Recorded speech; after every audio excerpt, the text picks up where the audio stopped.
साध संगत जी, प्रेम से कहना धन निरंकार जी। एक नई साखी के साथ स्वागत है आप सभी का आपके ही अपने चैनल पर। आज की साखी का विषय है असली पारस। चलिए सुनते हैं आज की ये साखी। साध संगत जी, संत नामदेव जी की पत्नी का नाम राजाई था और परीसा भागवत की पत्नी का नाम था कमला। तो कमला और राजाई शादी के पहले सहेलियां थीं। दोनों की शादी हुई तो पड़ोस पड़ोस में ही आ गईं। राजाई नामदेव जी जैसे महापुरुष की पत्नी थी और कमला परीसा भागवत जैसे देवी के उपासक की पत्नी थी। अब कमला के पति ने देवी की उपासना करके देवी से पारस मांग लिया और वे बड़े धन धान्य से संपन्न होकर रहने लगे। नामदेव जी दर्जी का काम करते थे। वे कीर्तन भजन करने जाते और 5-15 दिन के बाद लौटते। अपना दर्जी का काम करके आटे दाल के पैसे इकट्ठे करते और फिर चले जाते। वे अत्यंत दरिद्रता में जीते थे, लेकिन अंदर से बड़े संतुष्ट और खुश रहते थे। एक दिन नामदेव जी कहीं भजन कीर्तन के लिए गए तो कमला ने राजाई से कहा कि तुम्हारी गरीबी देखकर मुझे बड़ा तरस आता है। मेरा पति बाहर गया है, तुम यह पारस ले लो, थोड़ा सोना बना लो और अपने घर को धन धान्य से संपन्न कर लो। राजाई ने पारस लिया और थोड़ा सा सोना बना लिया। संतुष्ट व्यक्ति की मांग भी आवश्यकता की पूर्ति भर होती है। ऐसा नहीं कि 10 टन सोना बना लें, 1-2 पाव बनाया बस। नामदेव जी ने आकर देखा तो घर में बहुत सारा सामान, धन धान्य, भरा भरा घर दिखा। शक्कर, गुड़, घी आदि जो भी उस घर की आवश्यकता थी वह सारा सामान आ गया था। तो नामदेव जी ने कहा, इतना सारा वैभव कहाँ से आया? तो उनकी पत्नी राजाई ने सारी बात बता दी कि परीसा भागवत ने देवी की उपासना की और देवी ने पारस दिया। वे लोग खूब सोना बनाते हैं, इसीलिए दान भी करते हैं, मज़े से रहते हैं। हम दोनों बचपन की सहेलियां हैं। मेरा दुख देखकर उसे दया आ गई। नामदेव जी ने कहा, मुझे तुझ पर दया आती है कि सारे पारसों के पारस ईश्वर हैं। उसको छोड़कर तू एक पत्थर को लेकर पगली हो रही है। चल मेरे साथ उठा ये सामान। नामदेव जी बाहर गरीबों में सब सामान बांट कर आ गए। घर जैसे पहले था ऐसे ही खाली खट कर दिया। नामदेव जी ने पूछा, वह पत्थर कहाँ है, लाओ। राजाई पारस ले आई तो नामदेव जी ने उसे ले जाकर नदी में फेंक दिया। कहने लगे, मेरे विट्ठल, मेरे पांडुरंग, हमें अपनी माया से बचा, इस धन दौलत सुख सुविधा से बचा, नहीं तो हम तेरा अंतरात्मा का सुख भूल जाएंगे। ऐसा कहते कहते वो तो ध्यान मगन हो गए। अब स्त्रियों के पेट में ऐसी बात ज़्यादा देर नहीं ठहरती। तो राजाई ने अपनी सहेली कमला से कहा कि ऐसे ऐसे हो गया। अब तो कमला रोने लगी। इतने में परीसा भागवत आया। पूछा, कमला क्या हुआ, रो क्यों रही है? वह बोली, तुम मुझे मार डालोगे, ऐसी बात है। आखिर परीसा भागवत ने जब सारा रहस्य समझा तो वो क्रोध से लाल पीला हो गया। बोला, कहाँ है नामदेव, कहाँ है वो? कहाँ गया मेरा पारस, कहाँ गया? और इधर नामदेव जी तो नदी के किनारे ध्यान मगन थे। परीसा भागवत वहाँ पहुँचा। ओ भगत जी, मेरा पारस लौटा दो।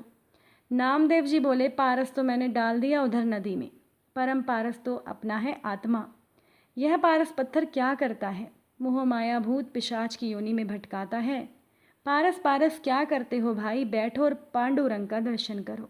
तो भागवत बोला, मुझे कोई दर्शन वर्शन नहीं करना, हरि हरि बोलो और आत्म विश्रांति पाओ।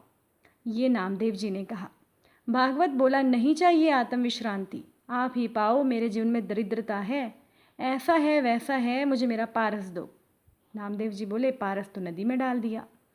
नदी में डाल दिया नहीं, मुझे मेरा वह पारस लौटा दो। अब साध संगत जी, नामदेव जी बोले, अब क्या करना है? सच्चा पारस तो तुम्हारी आत्मा ही है।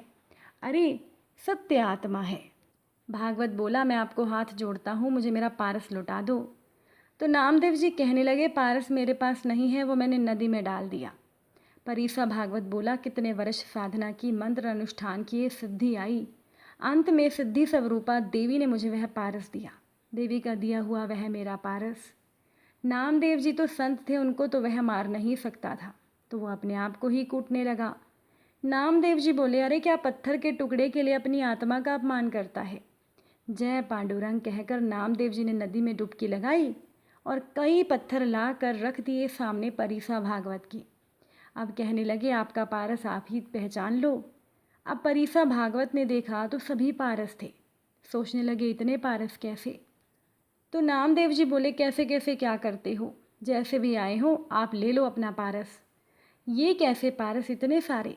नामदेव जी बोले, अपना पारस पहचानो और ले जाओ। अब सब पारस एक जैसे, जैसे रुपए रुपए के सिक्के सब एक जैसे।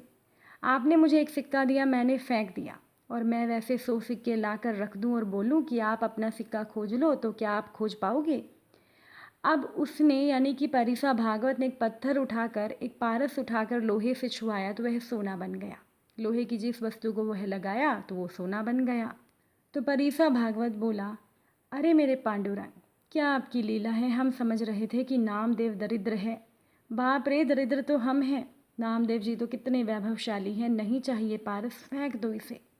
परिसा भागवत ने सारे के सारे पारस नदी में फेंक दिए और परमात्म पारस में ध्यान मगन हो गए। साथ संगत जी, ईश्वर जिस ध्यान में है, ब्रह्मा विष्णु और महेश जिस ध्यान में हैं, तुम वहाँ पहुँच सकते हो। बस अपनी महिमा में लग जाओ। आपका समय कितना कीमती है और आप कौन से कूड़ कपट जैसी क्रियाकलापों में उलझ रहे हो। अभी आप बंधन में हो, मौत कभी भी आकर आपको ले जा सकती है और भी किसी के गर्भ में भी ढकेल सकती है। गर्भ ना मिले तो नाली में बहने को आप मजबूर होंगे, चाहे आपके पास कितने भी प्रमाण पत्र हों, कुछ भी हो। आपकी आत्म वैभव के आगे यह दुनिया कोई कीमत नहीं रखती। जब मिला आत्म हीरा, जग हो गया सवा कसीरा। तो साथ संगत जी, असली पारस होता है केवल एक भगवान का नाम। अब सुनते हैं कि असली खुशी क्या है।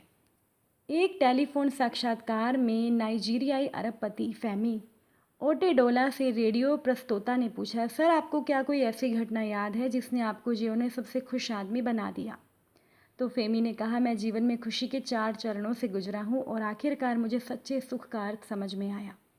पहला चरण धन और साधन संचय करना था, लेकिन इस स्तर पर मुझे वह सुख नहीं मिला जो मैं चाहता था। फिर कीमती सामान और वस्तुओं को इकट्ठा करने का दूसरा चरण आया, लेकिन मैंने महसूस किया कि इस चीज़ का असर भी अस्थायी होता है और कीमती चीज़ों की चमक ज़्यादा देर नहीं ठहरती। फिर आया तीसरा चरण। वह तब था जब नाइजीरिया और अफ्रीका में डीजल की आपूर्ति का 95% मेरे पास था। मैं अफ्रीका और एशिया में सबसे बड़ा पोत मालिक भी था, लेकिन यहाँ पर भी मुझे वो खुशी नहीं मिली जिसकी मैंने कल्पना की थी। चौथा चरण वो समय था जब मेरे एक मित्र ने मुझे कुछ विकलांग बच्चों के लिए व्हील चेयर खरीदने को कहा।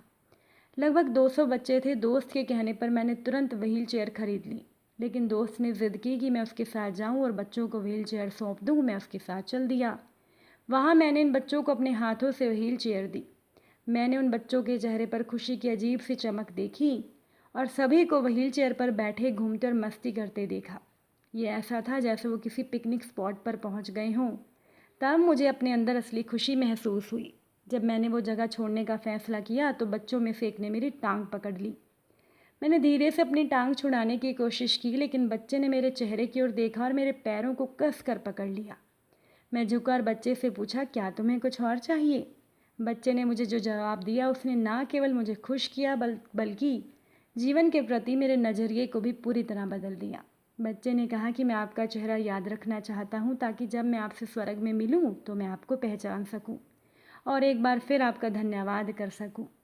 साथ संगत जी, इस दुनिया को छोड़ने के बाद आपको किस लिए याद किया जाए? क्या कोई आपका चेहरा फिर से देखना चाहेगा? ये सब मायने रखता है। खुशियाँ बांटने से मिलती हैं, इसीलिए खुशियाँ बांटिए। और मैं भगवान से प्रार्थना करती हूँ कि सबको जीवन में सच्ची खुशी मिले। अगर आज की ये साखी आपको अच्छी लगी हो, वीडियो को लाइक शेयर ज़रूर कर दीजिएगा। आप सभी से फिर से मुलाकात होगी नई साखी के साथ। साथ संगत जी, प्यार से कहना, धन निरंकार।